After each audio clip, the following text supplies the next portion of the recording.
as we begin day 2, where we will learn about the split step and lining up the attacker. If you followed along the 7-day passing course, then you know all about the split step and how beneficial it is towards the athlete's preparation to be as athletic while simultaneously being as balanced as possible in their ability to react to the serve. It's the same for defense, if not more important, in our ability to respond to the attacker, the ball off the block, or a tip. Let's do a quick review for those who haven't watched the 7-day passing course. The split step is a little hop that you see players take right before they go to hit the ball in tennis, whether it be on serve receive or during the rally. If you're watching tennis on TV, you'll notice that virtually before every shot they hit, in some way, they are incorporating a split step. Tennis athletes don't just stop split stepping after the serve. They are consistently resetting themselves with a split step throughout the rally to prime their body and legs to be balanced and put themselves in a position to explode left, right, or move forward towards the ball. If you're able to time the split step well, it can help you move much quicker off the mark because your legs will already be bent and loaded at the moment you recognize the direction of the ball, giving you the best opportunity to make the most of your first step. The split step is advantageous because at the moment you take it, you're not sure which way you're going. It's a way to keep your momentum, prevent you from being flat-footed, and to give you an extra spring for pursuing a ball off the block, tip, or cut shot. Come on, Dayon, you got that dig. Well, Dusty, what about multiple split steps? In contrast to serve receive, on defense we usually take multiple split steps. Hypothetically, if the setter takes the ball in a perfect situation, we should initiate the split step as the ball leaves his hands, timing the landing just as the middle may make contact with the ball. If the setter sets the ball to the pins, we will use this initial split step to propel our first step to get into our next defensive position, where once again, we will initiate the next split step as the hitter is about to come through the ball, with the idea of timing our landing as he is contacting the ball. Some athletes are constantly hopping, resetting, and rebalancing themselves. Some athletes are constantly moving and stepping independently with each foot, and some split step only upon the perceived contact. As we discussed in the 7-day passing course, it's up to you as an athlete to experiment and find what works best for you, with the goal of being in the most athletic and balanced position possible upon contact. Approach line.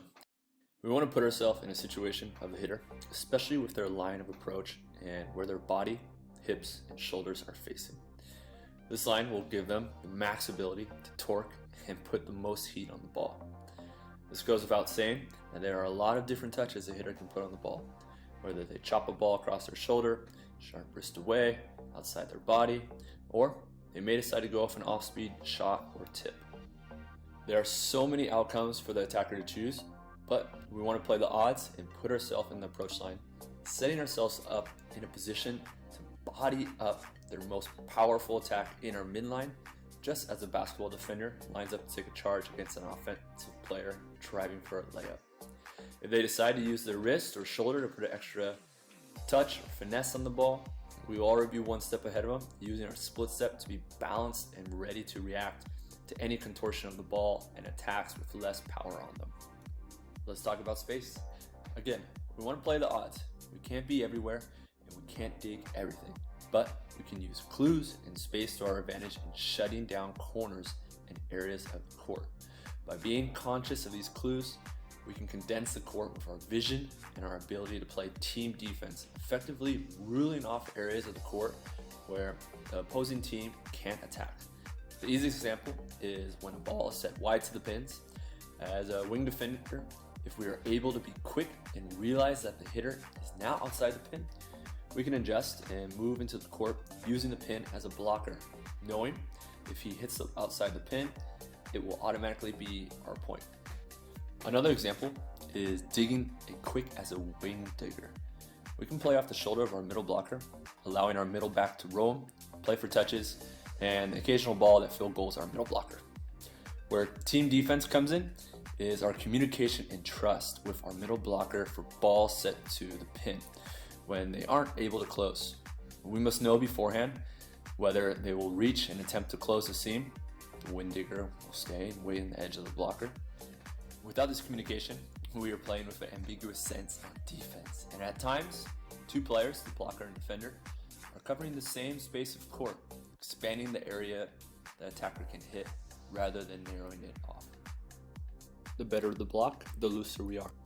When there is a three-man block, we can play team defense, giving up low, hard-driven balls through the block. If it goes through, this is the block's fault. We have to trust the block to do its job, allowing us to be looser with our athletic posture, as our number one priority is now being able to run down a tip, shot, or touched by the block. Imagine a shortstop for baseball, in an aggressive, low stance, ready to react and to absorb a hard hit ball. This is how we should prepare for a ball, with one or two blockers, as we will fill the space inside or on the edge of the block. Imagine that same team, but now for an outfielder. It's a lot of time, a lot more space to cover. Unlike the shortstop, he won't be as low to the ground, with more of a slight knee bend, ready to pursue and cover lots of area. It's the same for the Area 6 defender on a three-man block. The priority is running down shots, tips, and a slow down touch off the block. By having a much more relaxed stance, we'll be able to cover more court, taking 1, 2, or even 3 steps in our pursuit. Tomorrow is a really exciting day, as we will talk about the effect our hips play and our ability to be a great, consistent